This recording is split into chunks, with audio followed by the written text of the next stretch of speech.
দেশবাসী, আমি আপনাদের উদ্দেশ্যে এই দুই একটা সামান্য কথা বলব।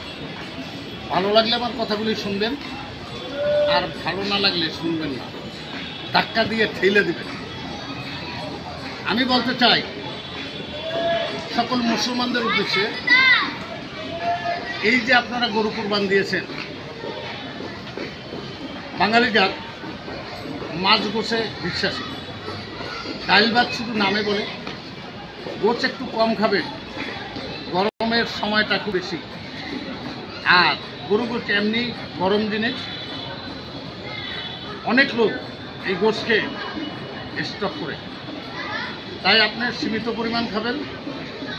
খাবেন না এরকম না, আপনি আপনার দেহের দিকে যত্ন নেন, তাইলে আপনি খুঁজলে পাবেন আল্লাহকে। আপনি নাই, আপনার আল্লাহ নাই, আপনি নাই, আপনার ছেলে মেয়ে নাই, আপনি নাই, আপনার স্ত্রী নাই, আপনি নাই, আপনার সম্পদ নাই। অতএব আপনাকে বাঁচে থাকবেন এই আশা রাখি। এবং আপনার সকলেই খেয়াল করবেন, যারা হতদরিদ্র, আপনারা যারা ফ্রিজে মাংসগুলো ভরে রাখছেন, দয়া করে ওখান থেকে কিছু মাংস যারা চাইতেও পারে নাই, খাইতেও পায় নাই, তাদের বাসায় পুষিয়ে দেন। আপনার আশেপাশে আছে সকল বিত্তবান ব্যক্তিরা যদি এই কাজটা করেন, আশা করি আমাদের সমাজে যেই মধ্যবিত্ত লোকগুলো আছে, যারা চাইতেও পারে নাই, খাইতেও পারে নাই, ঠিক তাদেরকে যদি আপনারা পুষে দেন, তার সকলেই এই কুরবানির এক টুকরো গোশ খাবে। আর আপনাদের জন্য বলছি, আপনার চারপাশে যে যেখানে আছে, আপনার আত্মীয় স্বজনের ভিতরে যে যেখানে আছে, আপনি এমনভাবে আত্মনিয়োগ করবেন উনি যেন কিছু কইরা খাইতে পারে। 2 টাকা, 5 টাকা, 10 টাকা, 50 টাকা ভিক্ষা দেওয়া, ভিক্ষা একেবারেই ছাপ্পা হারাম মোহাম্মদের ধর্মে।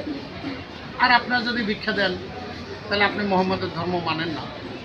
ভিক্ষা দেওয়াও যেমন হারাম, ভিক্ষা নেওয়াও তেমন হারাম। নবীজি বলল, ভিক্ষা করো না, মেহনত করে খাও। তাই রাষ্ট্রীয় পর্যায়ে যারা আছেন, আপনাদের জন্য 2-1টা কথা বলতে চাই। কর্মসংস্থানের ব্যবস্থা করেন। আমাদের দেশে বেকার লোক খুবই বেশি।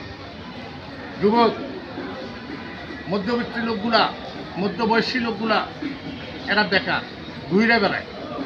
এমন কোনো কর্মসংস্থান করেন, 6 ঘন্টা ডিউটি করলে জানি উনি ওনার পরিবারটাকে নিয়ে দুমুঠো ডাল ভাত খেয়ে জীবন নির্বাহ করেন। যারা উপদেষ্টা মণ্ডলী আছেন, আপনাদের কাছে আমার এই ভিডিওটা যদি পুষে, আপনারা চেষ্টা করবেন আমার কথাগুলি শোনার জন্য। আমি কোনো দল করি না, আমি কোনো পদের না, আমি কোনো নেতা না, আমি একজন মানুষ, এটাই আমার পরিচয়। আর যদি বলি আমি মুসলমান, তাহলে আমি পরিপূর্ণ মুসলমান কিনা এই আওয়াজ আমার ভিতরে আসেনি। আমি একজন মানুষের জন্য কথা বলাই আমার কাজ।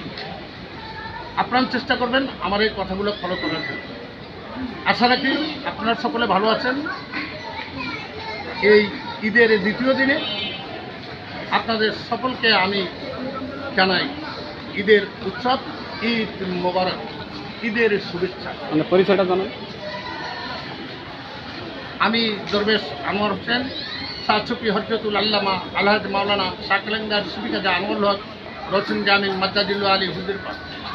আমার ঠিকানা মিরপুর 1, ঢাকা 1216, শাহালিম মাজার সংলগ্ন। যে কোনো সময় আমার নাম্বারে আপনারা কল দিয়ে কথা বলতে পারবেন। 01711 043292, 017260209788।